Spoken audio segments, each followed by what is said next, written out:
Hey, hi, hello. Welcome back to my channel. Today I'm working on part 2 of my eco community, and I'm building a community space. The goal for this space was to include things for your Sims to make money, but also give them some hobbies and skills to work on while they live here. So let's jump right in.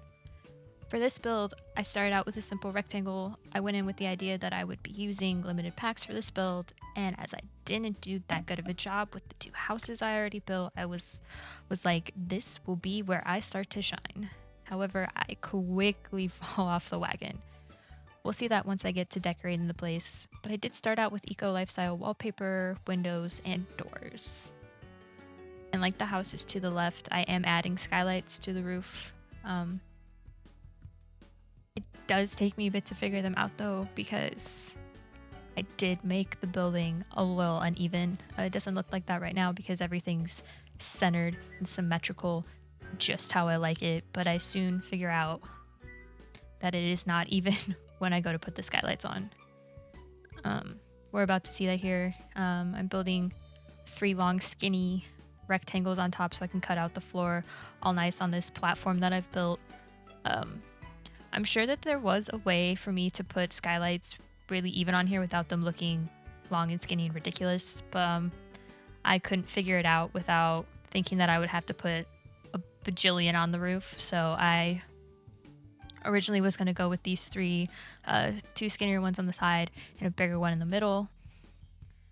But I do not end up doing that.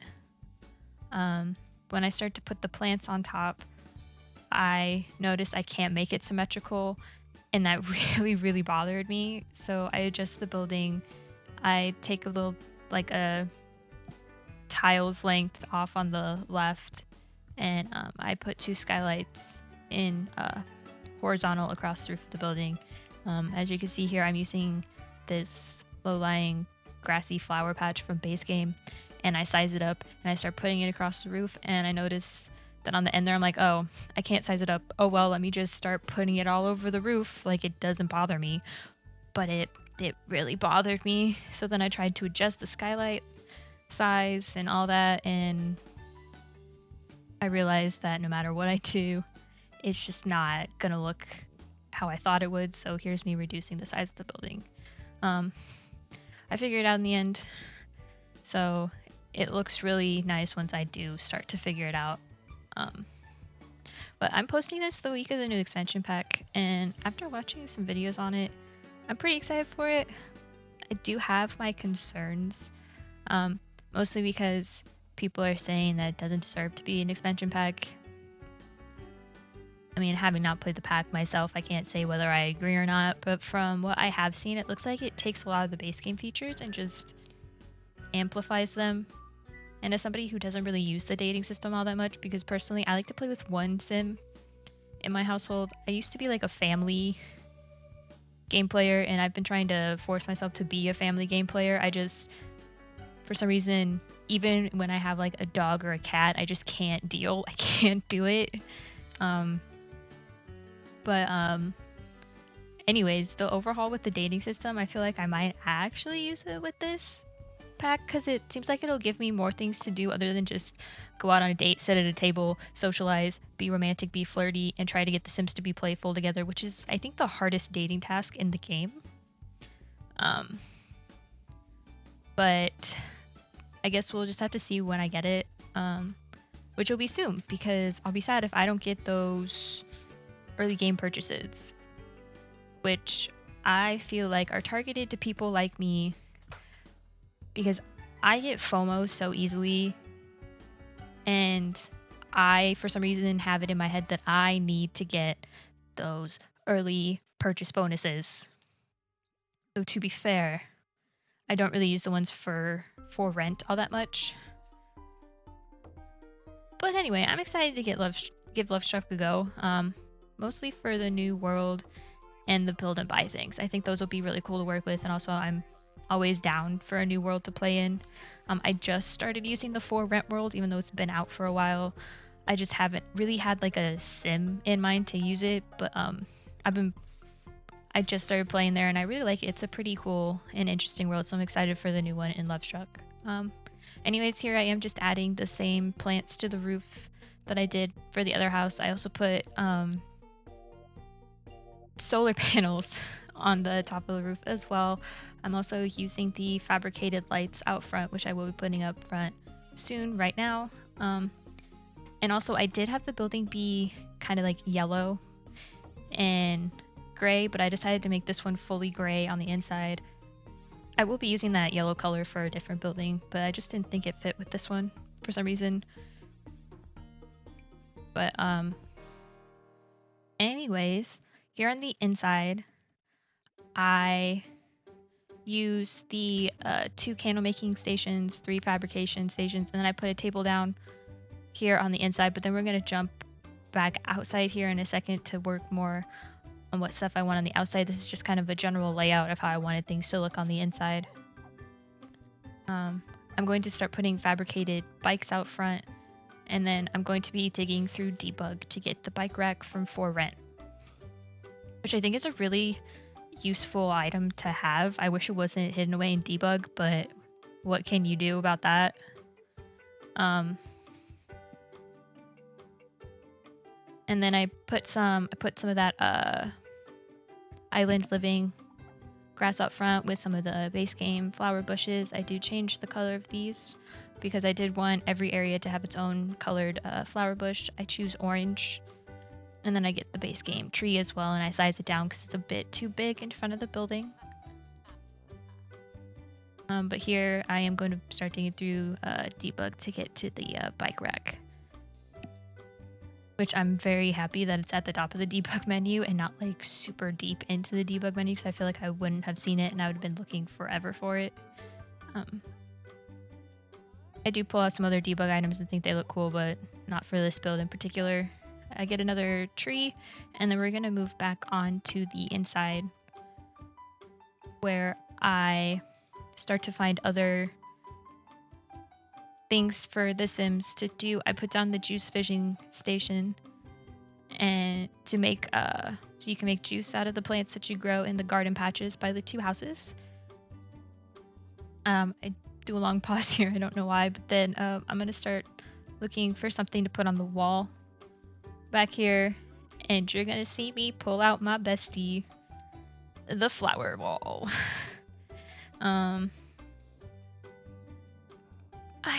I just really love that flower wall. I talked about it in the last video, but she's so pretty. But unfortunately, this is just not the build for her. I leave her up on the wall for a little bit because I was like, I'm determined to make it work in this space. She's gonna go right here. But then I quickly replace her with some black aprons instead. I put up these paper towels above the candle stations, and there we are with the aprons in a black color, because I figure, you know, you're going to use them, you're going to put them on when you're making candles, you're going to get wax all over them. And then I also put 2 sinks over here on this wall. I thought about putting the woodworking table, but I decided against it for some reason. Don't really know why, because it would have been perfect for this kind of build. But I decided to put sinks here instead, so your Sims have a place to wash up after using all of the different stations. And then I also put up some curtains as well. And then on this table over here, I thought about adding a second one, but your Sims don't really autonomously sit really anywhere to just sit and talk. They kind of just randomly choose a place to sit and talk, which will be probably the most inconvenient place, most likely one of the beds in one of the houses. So I opt out of adding another table, but on the table I put those growing together like craft clutter things, because I imagine that there's kids that live here and they do crafts at that table. And also, if you wanted to, you could delete them so your kids or teens, if you have them here, could do their homework at that table together, which I think would be really cute. But then when I pull out the craft things, I remember about the drawing tables. So I end up putting 3 drawing tables in this building as well.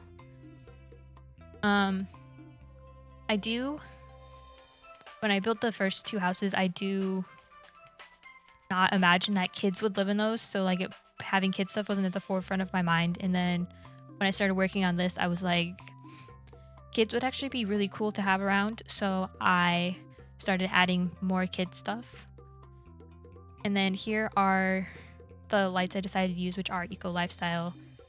And as I mentioned in the first part, which you haven't seen already, you should check out my first video where I built the 2 houses. I tried to make this lot off the grid, which didn't really pan out how I thought it would because of the lack of candles I decided I didn't want to use. So if you want to download this lot, I would just get rid of the off the grid trait. This lot is already up on my gallery right now. Just look up Lissa Marie 23. I also have a bunch of other builds up there as well, so if you want to check that out, that would be cool. I'm just finishing up the main decorating of this lot. I put down a bench, I put down some chairs, some plants on the inside, and then we're going to be moving outside to a little playground. I used the tall fence from Eco Lifestyle and then just the regular base game hedge fence. I made it a little uneven at first, so I had to fix it, but I originally was just gonna put this stone pavement all over because I wasn't quite sure what I wanted to do with it. I was just looking through all the outdoor stuff and I was like, swings. And then I get rid of them because it just didn't make sense on the stone pavement. So I end up getting rid of a majority of the stone pavement and I put the swings back. I put monkey bars. I put the ball pit. I put the slide for the toddlers. The infamous ball pit that everybody loves. And everything in this area is functional. Your Sims can use it. I saw a little girl swinging on the swings in one of my end cards for this. So yeah, everything works. And in just a few minutes, we are going to be doing some more decorating of the outside, and we are going to skip forward a bit to when almost the entire property is finished. I'm just doing the final decorating for it because I did come back to this area hours later because I felt like it still needed more decorating. So as you can see, the entire property is done up and decorated. I'm just adding the final touches here with some Islands Living grass, the base game trees, these bushes. There's paths everywhere. I have moved the bikes around. I think I will be moving them around again. I'm not 100% sure, but I don't think that's the final placement for them. It might be. But I add some more bushes here, and then I will be digging through debug to find an item to put in this little nook at the end of the pathway right next to the restrooms and the swimming pool that I built after I had built all of this. I dig through the cottage living debug because I know that there's some cute items in there. I end up finding this wooden directional sign, this sign right here. I end up finding that and I put it down, and I think that it has like directions on where everything is, and then I pull out all these other debug items that are really cool, but I don't use them because they just don't fit in the space. And then I just put down some more Island Living grass. Can't live without it apparently. And some more base game flower bushes. And then in this grassy area next to this sign, I decided to put a little like picnic area, I guess. It is only decorative. It does have like the toddler stuff pillows and the picnic baskets, but unfortunately I believe that your Sims don't actually sit on the ground and have a picnic. They have to take it and put it on a picnic table, which is unfortunate because I think this area is really cute. Like your Sims won't actually sit on the pillows and have a picnic. But I really liked how it looked, and it just looked nice. It just looked like a nice spot to throw down a blanket, throw on some pillows, have a nice picnic with your family or friends, or even a date. Which in the new expansion pack, we'll be able to sit down on a blanket and have a picnic. Among other things as well, like new woohoo interaction is wild. Honestly, The Sims is getting a lot more spicy in recent years. Like, I feel like they're leading, like, this pack is definitely for adults with what's in it. It's crazy. But I do dig through the debug again, and it's funny. I pull out the cottage living mushroom debug item, and I'm like, oh my god, this is so cute. I'm going to use it everywhere. And then I only used it in this spot. Same thing with these little grass tufts. I only use it in this spot. I forgot about it, honestly. But I think it looks cool. It's different and interesting. And then over here, I do use the Get Together stone path and not the base game one. I didn't really realize it until I was doing the voiceover for this, but it's basically the same path. If you don't have Get Together, you can just put the base game one there, or you can put whatever you want there. And then I put more bushes, more of the grass, a different tree. And then I struggle for a little bit trying to find something to put here. I go through all the outdoor decorations.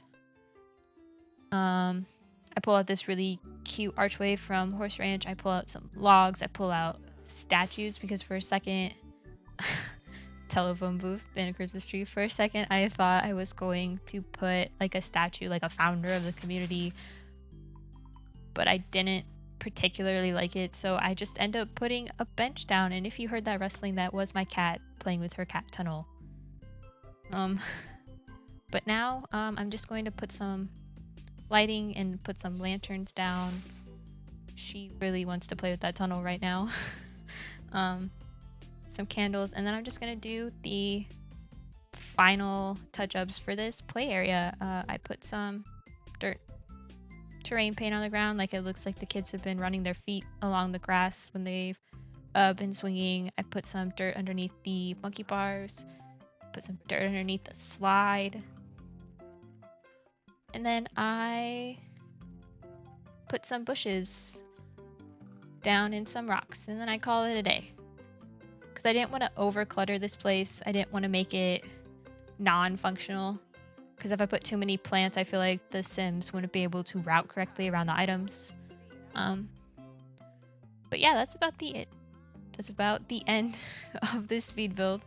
I hope you enjoyed it. Once again, this build is up on my gallery. That info will be in the description down below. As my second one, this was a lot less stressful, but still a bit nerve-wracking. Maybe I'll be better with the third one, hoping my mic settings are better this time. But thank you so much for watching. I hope to see you in the next one. Bye!